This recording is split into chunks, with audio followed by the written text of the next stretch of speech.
18 Oktober 2020, kata-kata dari Yesaya, "Ini aku, utuslah aku." Tema ini dipilih oleh Paus Fransiskus. Mari kita lihat apa makna, maksud, dan siapa tahu pelajaran yang boleh kita bawa dalam hidup. "Ini aku, utuslah aku" adalah satu jawaban pribadi, personal atas panggilan Allah. Dia tidak mengatakan, "Ini dia, itu dia, ini mereka, itu mereka." Tapi orang mengatakan, "Ini aku, utuslah aku." Tuhan, kami menginginkan kebaikan, kedamaian, dan kebahagiaan. Tapi biar dia saja, biar mereka saja yang mengusahakan, biar mereka yang memperjuangkan. Kami atau saya nanti menikmati hasilnya. Tidak boleh demikian. Dunia yang baik, dunia yang bahagia, dunia yang damai harus diusahakan dan diperjuangkan oleh setiap orang, oleh saya, oleh kita, bukan oleh dia saja atau oleh mereka saja. Paus Fransiskus berkata, "Ada badai yang tak terduga mengamuk. Hal ini membuat kita takut, bingung, dan cemas. Lalu segera kita sadar bahwa kita ada di dalam perahu yang sama. Setiap orang di dalam perahu harus bekerja. Jangan tidur saja, jangan diam saja. Berdirilah dan katakanlah, 'Ini aku Tuhan, utuslah aku.'" Begitulah gambaran Paus Fransiskus tentang kehidupan kita sekarang. Ada badai COVID yang mengamuk, memunculkan ketakutan, kebingungan, kecemasan, dan krisis. Ayo bangun, berdiri, dan bekerja. Katakanlah, "Ini aku Tuhan, utuslah aku." Ketakutan, kebingungan, dan krisis ini sungguh membutuhkan orang-orang yang mau keluar dari dirinya, dari kenyamanannya, dengan mengatakan, "Ini aku, utuslah aku." Bukan orang-orang yang mengatakan, "Dia saja, mereka saja yang kau utus Tuhan." Bukan orang-orang yang diam saja, malas dan makan tulang. Adalah penting untuk menyadari bahwa krisis dunia saat ini adalah krisis kita bersama. Sebab akhirnya kita juga tahu bahwa krisis ini berdampak pada komunitas-komunitas kita, pada keluarga-keluarga kita, dan pada diri kita sendiri. Komunitas kita menjadi krisis, keluarga kita menjadi krisis, diri kita sendiri menjadi krisis yang dicampuri dengan kebingungan, kecemasan, dan ketakutan di mana-mana. Pada Injil hari ini Yesus berkata, "Berikanlah kepada Kaisar apa yang wajib kamu berikan kepada Kaisar, dan kepada Allah apa yang wajib kamu berikan kepada Allah." Injil hari ini mempunyai konteksnya sendiri, tapi saya ingin mengarahkan perhatian kita kepada kata-kata Yesus itu. Pertanyaan, apa yang wajib kita berikan kepada Kaisar? Kaisar adalah pemimpin kerajaan atau negara. Jadi saya kira sikap taat pada pemerintah atau negara adalah ekspresi bahwa kita memberikan apa yang wajib kita berikan kepada Kaisar, kepada raja, kepada pemerintah, kepada negara. Mungkin dengan mengikuti protokol-protokol yang dikeluarkan, kita saling menjaga demi kepentingan bersama. Hal sederhana yang seringkali disepelekan, tapi amat berguna demi menjaga kehidupan bersama. Cuma tentang kata ketaatan. Lalu pertanyaan berikutnya, apa yang wajib kita berikan kepada Allah?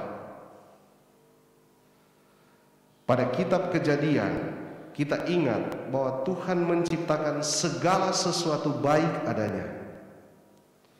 Terhadap segala sesuatu yang baik adanya ini, Tuhan memberi mandat kepada manusia untuk memelihara semua ciptaannya. Kita juga ingat kata-kata Yesus sendiri, segala sesuatu yang kau lakukan untuk saudara-saudariku yang paling hina ini, kamu melakukannya untuk aku. Jadi, apa yang wajib kita berikan kepada Allah adalah apa yang baik bagi sesama, terutama mereka yang amat membutuhkan, dan apa yang baik bagi alam sekitar atau dunia yang Allah sendiri ciptakan baik adanya. Sekarang kita tahu bahwa tugas misioner kita adalah untuk dunia dan sesama. Ucapan "ini aku, utuslah aku" adalah jawaban Yesaya atas pertanyaan Tuhan, siapakah yang akan kuutus?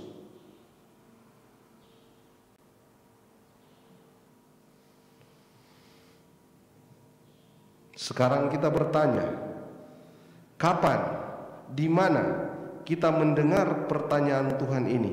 Siapa yang akan kuutus? Saudara-saudari, umat Allah, marilah kita menyadari dan dengan jujur mengakui bahwa seringkali dunia kita, hidup kita sangat sibuk dan sangat bising. Akibatnya, kita tidak dapat lagi mendengar suara Allah.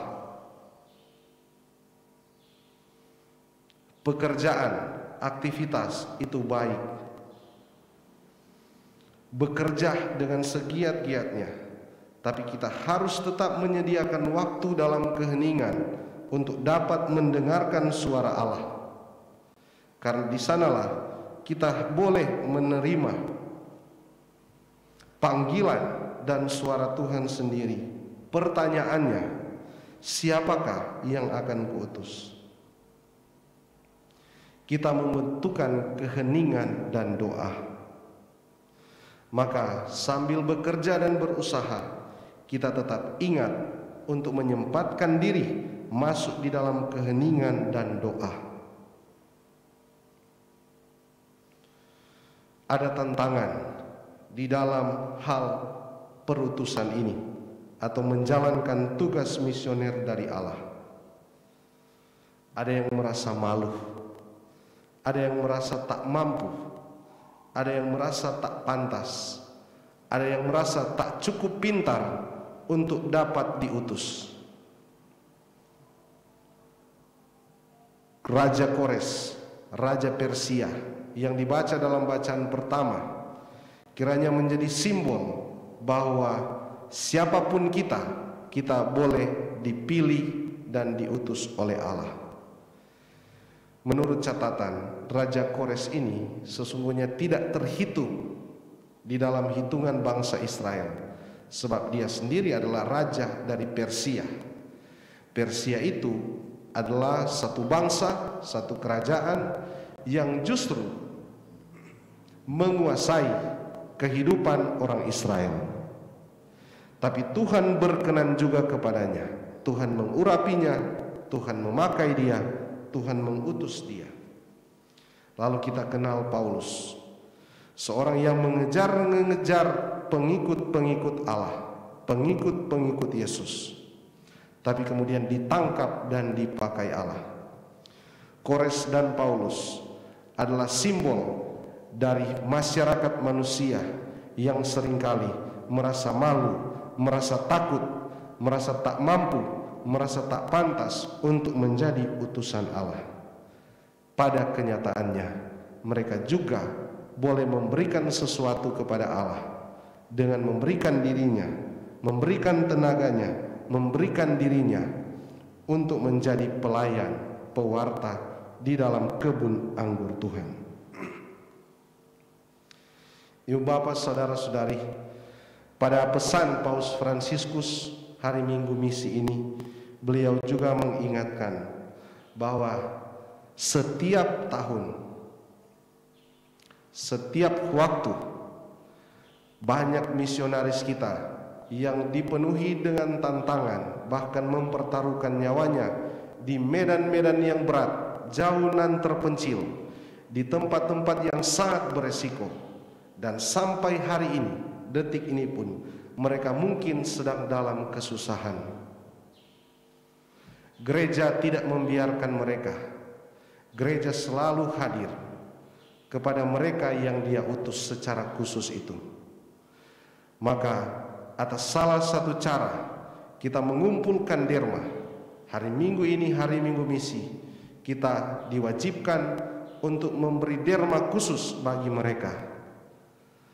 Ini masuk di dalam, kalau pertanggungjawaban keuangan, imperata, derma yang wajib disetor karena harus diberikan kepada otoritas gereja tertinggi, yang kemudian dibagikan untuk karya-karya misioner di seluruh dunia.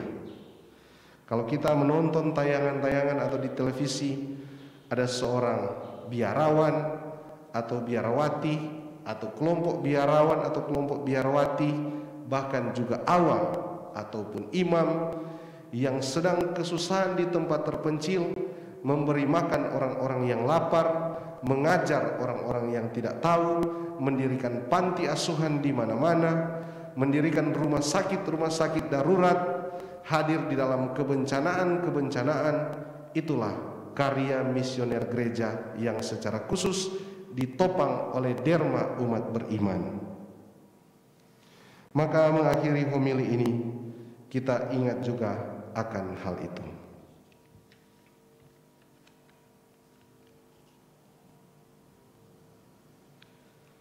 Marilah sekarang kita berdiri dan membaharui iman yang kita percaya bersama.